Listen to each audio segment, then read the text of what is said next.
sister's there. Yeah, that's good. Yeah. She knows. So are we ready here? Whenever you're ready. Okay, I'm going to just read these to you straight. All right. Our documentary is about the Kennedy brothers. As brother to both President Kennedy and Robert Kennedy, what can you tell us about the bond that existed between the two? Well, they were very close right from the very beginning. They grew up in a large family. They had common values, common beliefs. They had became very close as their careers progressed. My brother Bob ran my brother Jack's first campaign for Congress. He worked with him very closely during the McClellan hearings on labor racketeering. He managed the presidential campaign where they became even closer. It was an extraordinary close campaign, and a lot of very important decisions were made. And the kind of bond and trust that was built during that period of time was incredibly important. And then after my brother was elected, he named my brother Bob as the Attorney General. There were questions about that, I think, including my brother Bob and including my brother Jack, but it was clearly the right decision, and they were extraordinarily close during that period of time.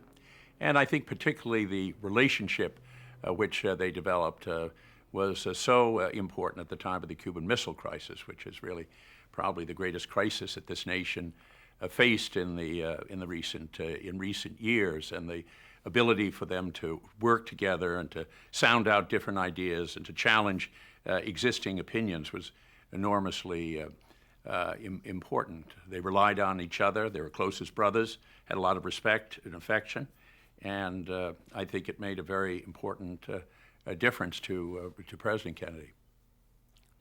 I agree. In his oral history, Robert Kennedy describes how he and the president communicated to each other in cryptic half sentences that they each understood. Do you recall that they seemed to intuitively know what the other was thinking? Oh, absolutely. I mean, they had this long pathway of which they traveled together with incredible common interests, fundamental interests, and they knew what was going in each other's minds just with the nod or a glance, and the half sentences which they both, all of us, have been said to use. I think they came into the half sentences because they grew up in a large family, and that's about as much as you could get out before someone else was talking at the table. But in a serious way, they understood each other intuitively, and words were almost useless or meaningless because they already knew what the other was thinking, and it was a very, very close and important relationship. You knew your brothers better than anyone. In what ways were they similar? Well, first of all, they had common values, common interests, a love of a family, deeply caring about their own family and their own children. Both were very curious people.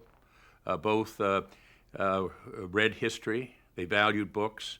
They learned from people. They liked to listen. They challenged ideas. They were interested in places. They were interested in people. They were interested in history. They had a deep love of country, deep sense of patriotism. They both had, I think, extraordinary moral and physical courage. They both were hard workers. They both believed in preparation.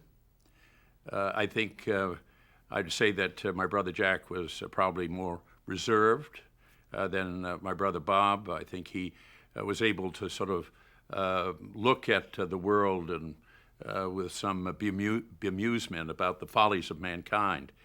But he had gone through World War II, had seen enormous suffering and the ravages of war. He was fundamentally unflappable. I think my brother Bob had this burning sense of injustice, and he was very emotional about it, spoke about it. He had a great sense of compassion and a great sense of empathy. He was able to identify with children or the dispossessed with great facility. And I think they were both obviously strongly committed to making the country a better country and the world a better world. I'm going to quote from Robert Kennedy's oral history. He says, "By 63, in my judgment, the fact that I was Attorney General caused him," meaning the president, "many more problems than if I hadn't been his brother.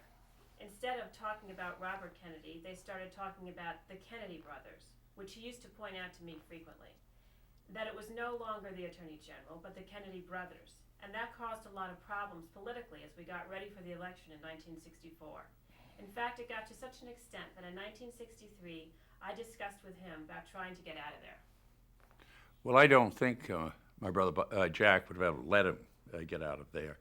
I think because of the relationship and really the indispensable role that he had played, not only in the Cuban Missile Crisis, where Bob's judgment and the ability to develop sort of a command and control situation, be able to use information effectively, and also the work that he did in the areas of civil rights, which is the central challenge of this nation. And at the most critical time, you could say the Civil War certainly was.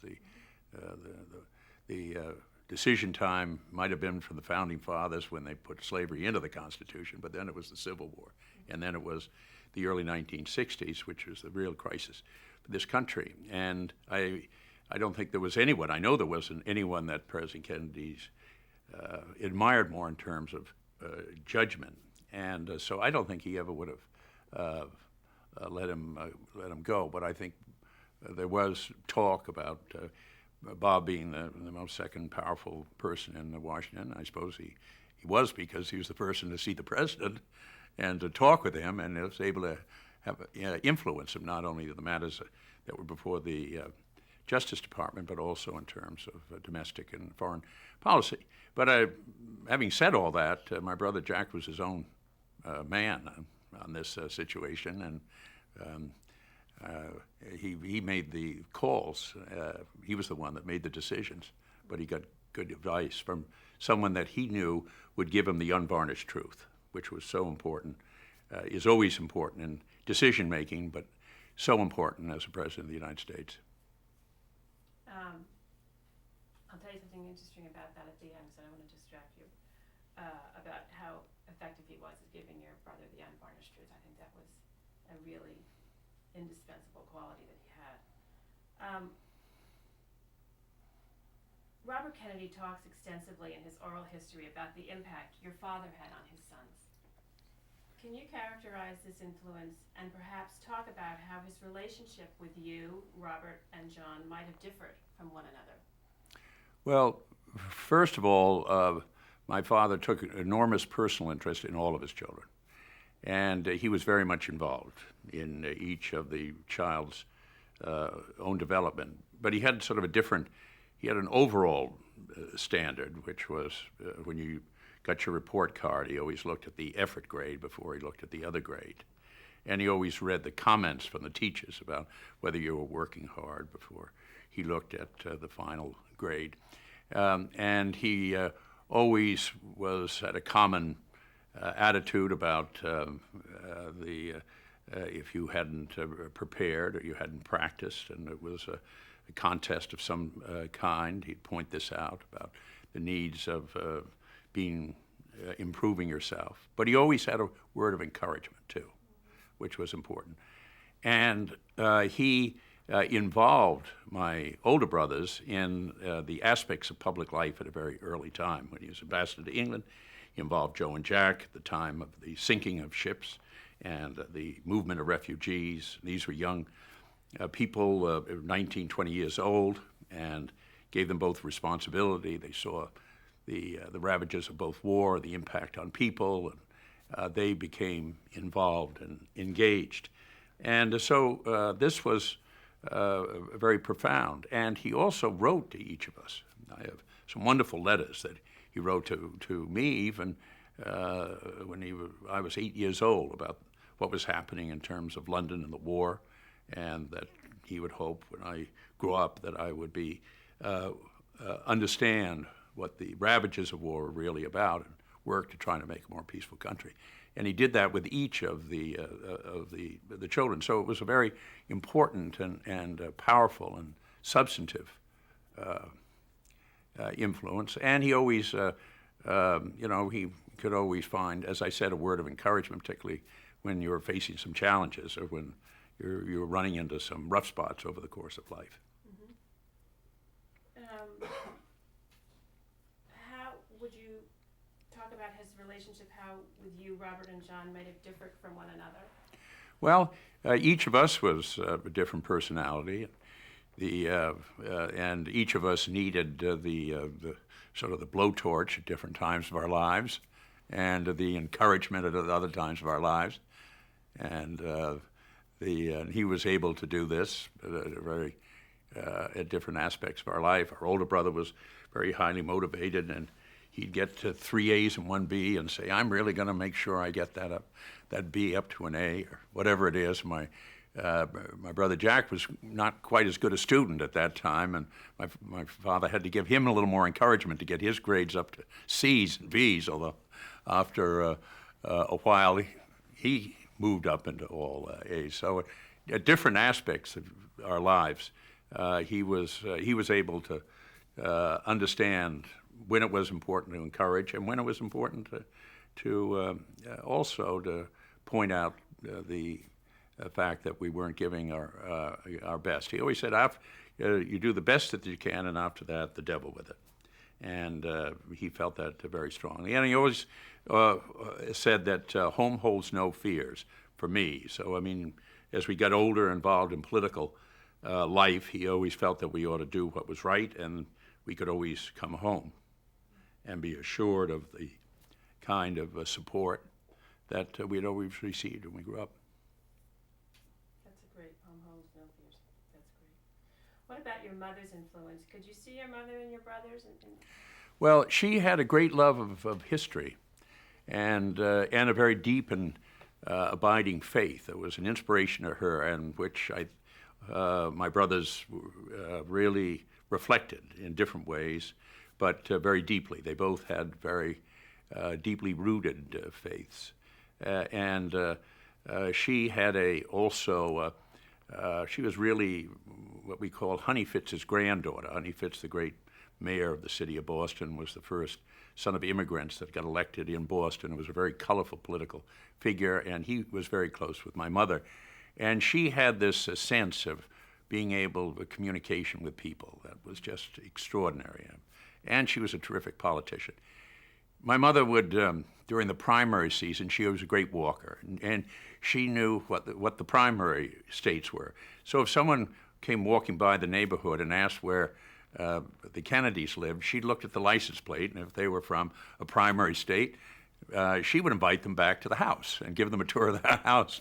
And if from a non-primary state, she'd say, over there somewhere. I mean, she had this real sense of people and the importance of people, and that, I think, so much of what my brothers received and being able to connect, which is the word they're used today, it was really received from my mother.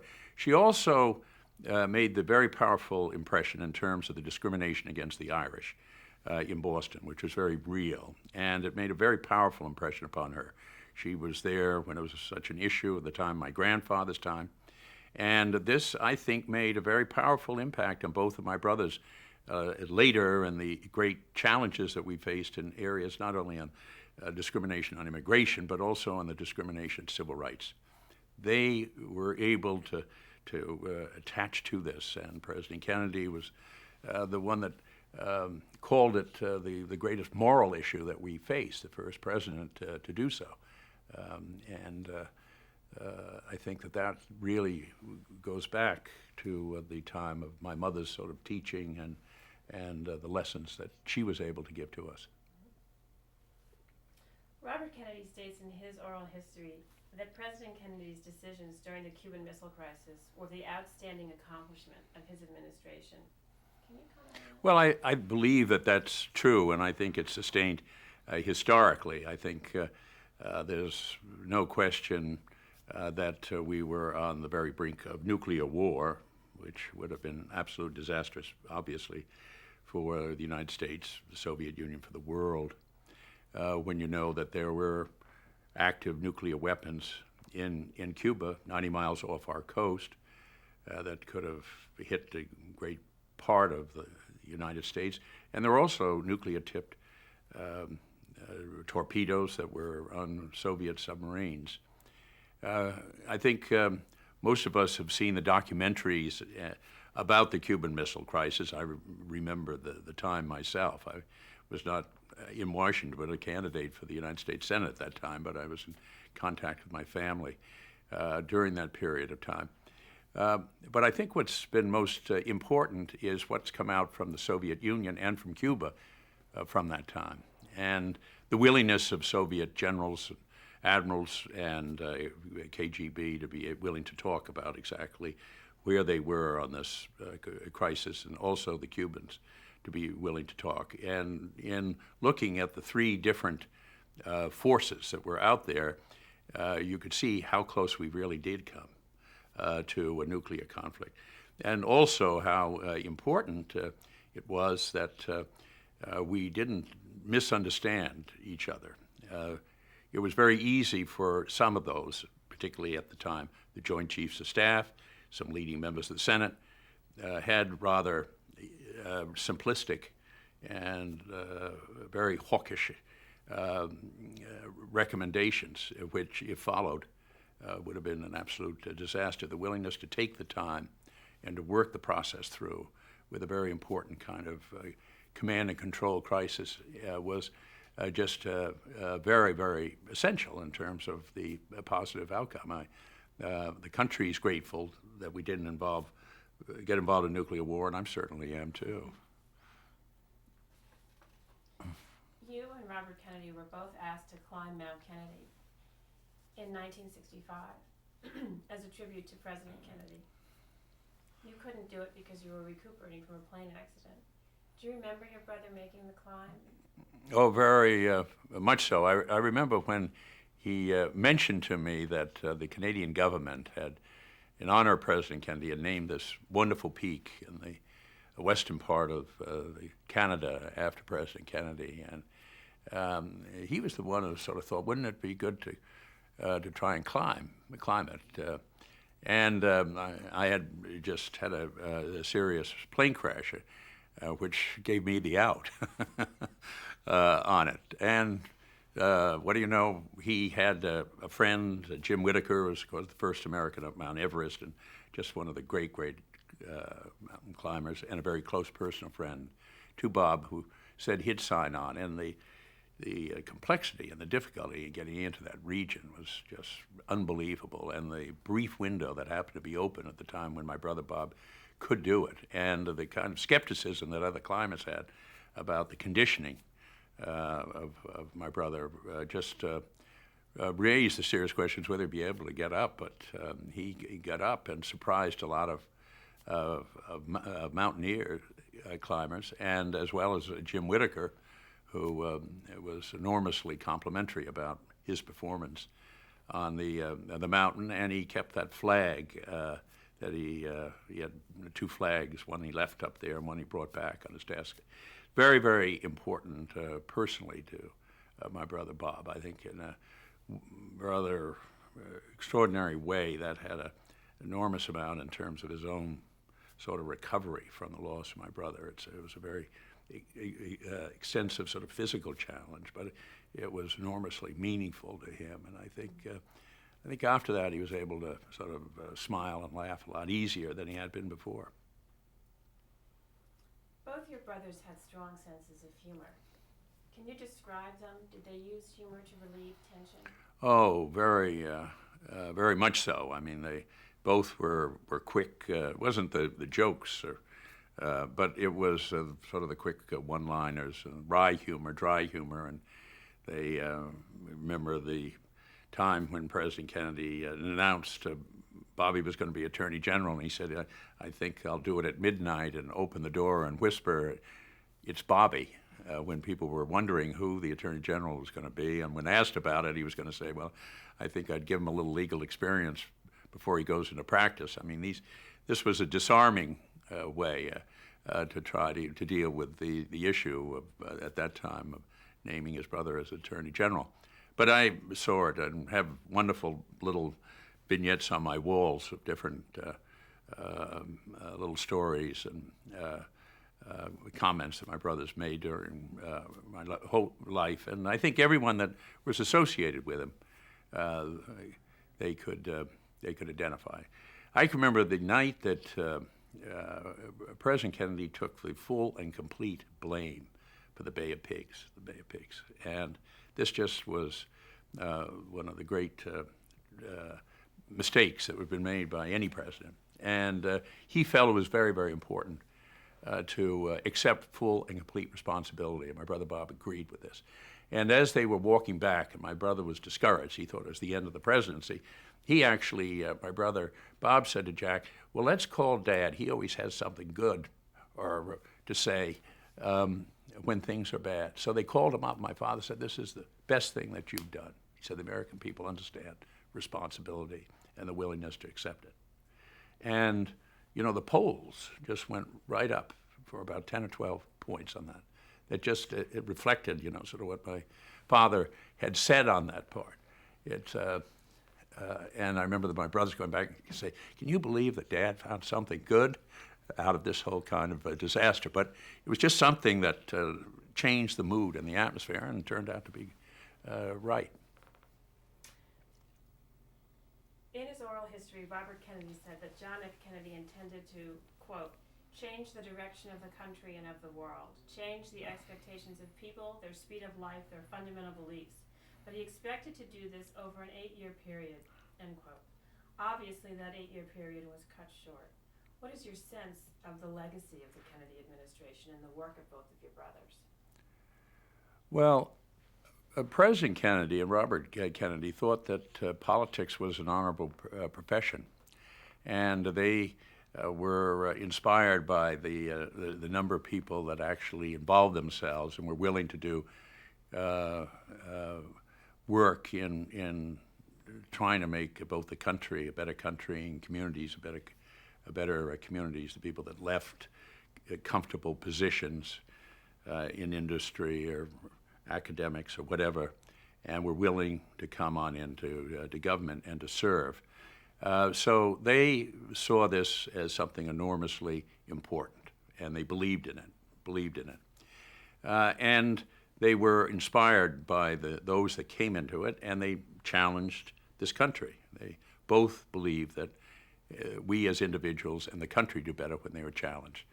President Kennedy challenged the nation to go to the moon, and he challenged young people to go into the Peace Corps and to try to give something back to the country. And they really appealed to the nobler aspects of our humanity and the selflessness of our individual characters. And that, I think, was something that the American people began to get a sense of and to appreciate. And they began to think about how they could do something in their community, whether they were nurses or firefighters or police officers or whoever their parents. Everyone began to believe that they could do something to make the country a better country. That was really an overwhelming kind of a sense that they felt very, very deeply, and that they took some satisfaction. It was a brief period of time. And then I think it was about trying to do something about the dealing with the overarching issue of the civil rights issues here at home, which they felt was such an important moral issue. I think that was enormously important. And also in the world, President Kennedy understood a very important concept, and that is if you make peaceful change impossible in countries, you're going to make violent change inevitable. And his struggle was in a very difficult world at that time, that the real challenge for the United States was to make the world safe for diversity. We're not going to have everyone looking at matters our way, but we are going to have a world that is going to be safe for diversity, and we have to see what are going to be the limitations of power and how we can use our power in ways that can help advance our common sense of humanity and decency in the world. And that, I think they had a real fundamental commitment to, and I think they made a difference in the time that they were there, and also in terms of giving us some guideposts in terms of the future about how the country ought to perform. Both you and Robert Kennedy put a lot of time and effort into your oral histories. Your brother must have felt it was a very important thing to do. Can you describe the passion he felt to record the legacy of his brother's life and work while it was still fresh in his memory? Well, my brother Bob, as my brother Jack, had a great sense of history, and I think Bob believed that, understood that, having read history and understood history, that there had been some very important and significant moments over the course of President Kennedy's presidency, and whether it was the challenge of dealing with the Russians and the Berlin Wall, or the Cuban Missile Crisis, or the civil rights issues, going to the moon, or trying to restore our economy. And he thought that those, the lessons that they had been learned from that period of time were important for future political leaders, and particularly for presidents. Because often, if you read history, countries make the same mistakes again and again and again. And if you're able to try and read history and understand where those mistakes were made and where progress was made, that this would be useful and helpful in terms of the future to guide political leadership. And that the best way to do that, since we are not now a nation of diary writers, was through an oral history from those that were part of those decision-making procedures, and those that were very much a part of the life of those decisions. And therefore, he set up this oral history project and followed it through. And I think in his own mind, he was thinking that this is something that President Kennedy would have wanted. President Kennedy would have wanted history preserved during that period of time as an historian and as a scholar and as a writer. And so it was something that he was strongly committed to, both emotionally, and spent a good deal of time at it. And I think that'll be a real service for our country and for future students and for political leaders in the future. One, okay, that's good. Wait, don't No, I'm not going to. Would you like a moment to just stretch yourself? No, this is okay. There are two other. Yeah. We located this wonderful piece of footage that we have of you shaking hands with your brother Bob as he becomes the junior senator. Do you remember that day? Yeah. Well, there were, yes, on my wall is a wonderful picture. It's sort of a drawing, pencil drawing of the Justice Department, and underneath it, it said, "Dear Eddie, it's out of this building into yours. Move over." To let me know he was coming. The older brother was arriving in town, and so it was a lot of jostling, as obviously looked up to my brothers and older brothers and my brother Bob, and then suddenly he was coming into a place where I had a little more seniority and had been around, although not very long, but I'd been around at least a few years. So it was kind of a role reversal. So there were a lot of jokes about it and good-natured ribbing about it.